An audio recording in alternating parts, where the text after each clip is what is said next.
اخلاقیات جماعت دہم باب نمبر 2 महावीर हम कर रहे हैं सवालात के तफसीली जवाब तहरीर करें।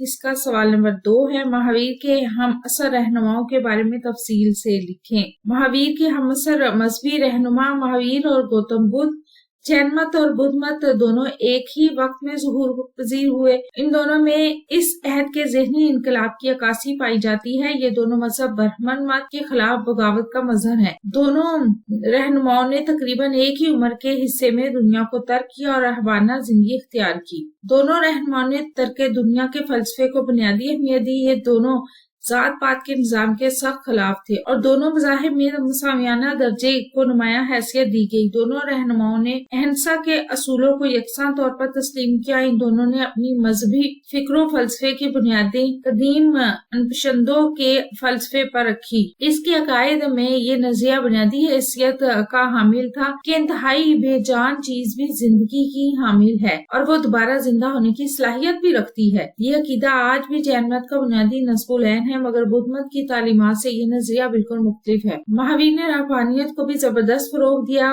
और उसने नफ्स कशी की मुश्किल तरीन सूरतों में ही निजात का रास्ता तलाश किया। इसलिए इसने मुकम्मल निजात के लिए ओरियानी और खुद को इज़ा पहुँचाने के लिए तरह तरह की तकालीफ और फाकों से खुद को खत्म करने की तालीमात दी। गौतम बुद्ध का नजरिया था कि किसी भी जानदार के शिकार से एहतराज किया जाए, लेकिन महावीर यहाँ भी इंतहाई असरार करते नजर आते हैं, यानी वो इंसानों की निस्बत जानवरों और पौधों की हिफाजत पर ज्यादा जोर देते हुए दिखाई देते हैं। इसी से वाज़ेह होता है कि बुद्ध मत और जैन मत दोनों में जबरदस्त इख्तिलाफ मौजूद है, लेकिन ये दोनों मजहब एक दूसरे को अजियत देते हुए नजर नहीं आते।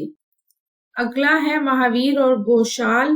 महावीर का सबसे ज्यादा मुखालिफ गोशाल था। अगरचे अकायद में वो महावीर से मुख्तलिफ था, लेकिन कुछ अकायद में वो महावीर से बड़ी मुमासलत का हामिल था।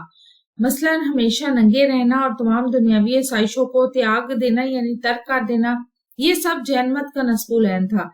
जैन मत की किताबों में इस बात का एतराम मौजूद है कि गोशाल के पैरोकारों की अक्सरियत सरावस्ती में मौजूद थी। अगरचे महावीर और गोशाल की मुलाकात गोशाल के मरने से थोड़ा अर्सा ही पहले हुई थी। जैन मत की किताबों से वाज़ेह होता है कि महावीर नरवान के दर्जे पर फाइज होने के बाद 16वीं साल जब सरावस्ती पहुँचे तो उनकी मुलाकात इनके हरीफ गोशाल से हुई। इस वाक़े के चंद दिन बाद गोशाल फौत हो गया। कहा जाता है कि अपनी आखिरी अयाम में इंतहाई ज़हनी माजूरी का शिकार हो चुका था, जो सरासर उसकी नदामत और पछतावे पर मबनी थी।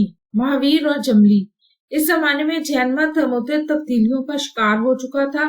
कहा जाता है कि महावीर को नरवान का दर्जा तफवीज होने के 14वें साल इनके दामाद जमली ने महावीर के खिलाफ इल्मे बगावत बुलंद कर दिया था और इसके 2 साल बाद एक और जैन मत के राहब ने भी महावीर के फलसफे और फिक्र के खिलाफ जबरदस्त तहरीक चलाई, लेकिन ये दोनों तहरीकें बहुत जल्द अपनी मौत आप ही मर गई और ये महावीर के फलसफे और फिक्र कोई नुकसान ना पहुंचा सकी। जमली महावीर के फौत होने तक इनके खिलाफ अपने मौक़िफ़ पर कायम रहा।